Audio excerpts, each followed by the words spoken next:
1, Scene 3 of Julius Caesar. Thunder and lightning, Casca and Ciro enter. Good evening, Casca. Did you accompany Caesar home? Why are you breathless? And why are you staring like that? Aren't you disturbed when the earth itself is shaking and swaying as if it were a flimsy thing?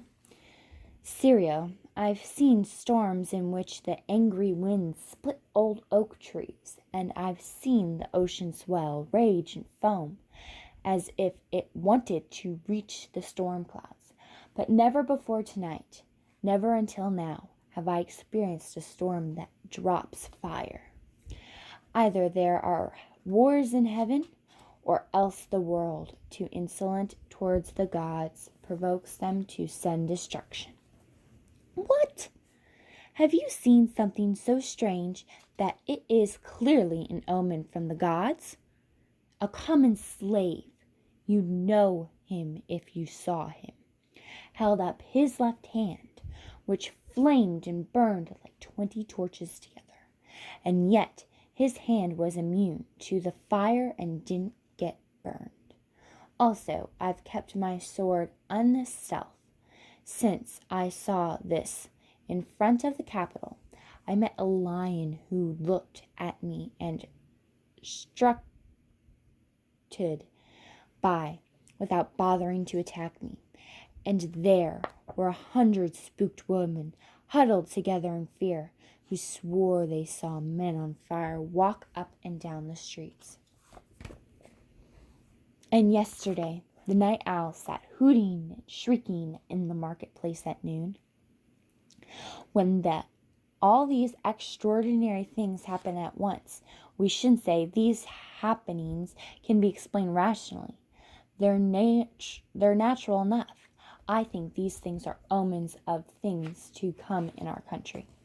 Indeed, it's a strange time, but men tend to interpret things however suits them and totally miss the actual meaning of things themselves. Is Caesar visiting the capital tomorrow? He is, because he told Antonius to tell you he'd be there tomorrow. Good night, then, Casca. This bad weather isn't good to walk around in. Farewell, Ciro. Ciro exits. Cassius enters. Who's there? A Roman. It's Casca. I know your voice. Your ear's good. Cassius, what a night this is. It's a very pleasing night to honest men. Who ever saw the heavens threatened like this? Those who have known how bad things are here on earth. I have walked around the streets, exposing themselves to the perilous night, unbuttoned like this, as you see, Casca, bearing my chest to the thunderbolt.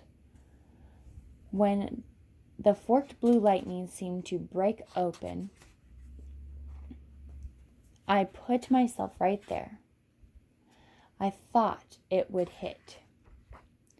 But why did you tempt the heavens like that? Mankind's role is to fear and tremble when the Almighty God send warning signals.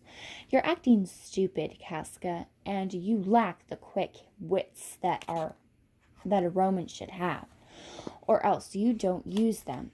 You go pale, you stare, and you act in awe of the strange disturbances in the heaven.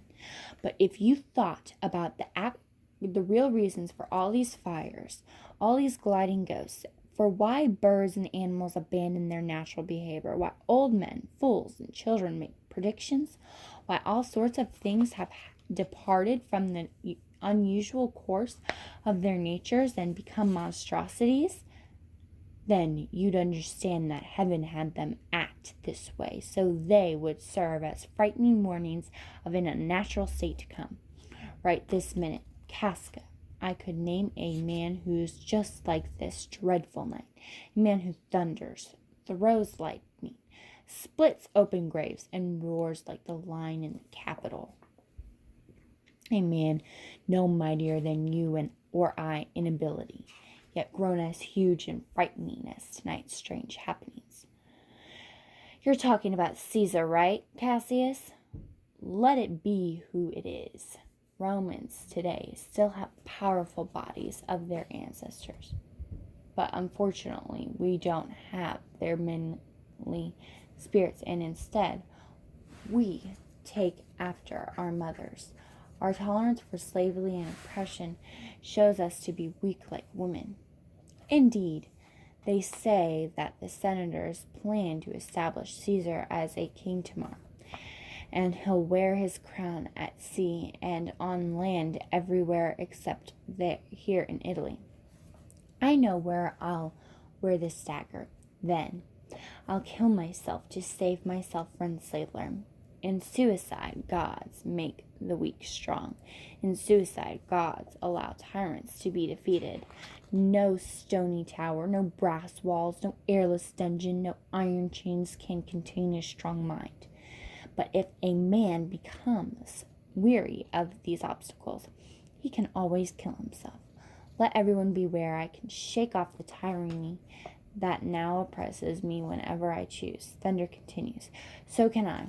In fact, every imprisoned man holds in his own hand the tool to free himself. How can Caesar be a tyrant then? Poor man.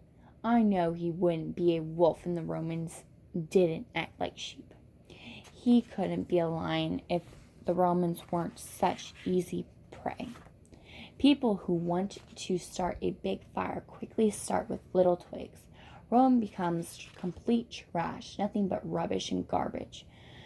When it works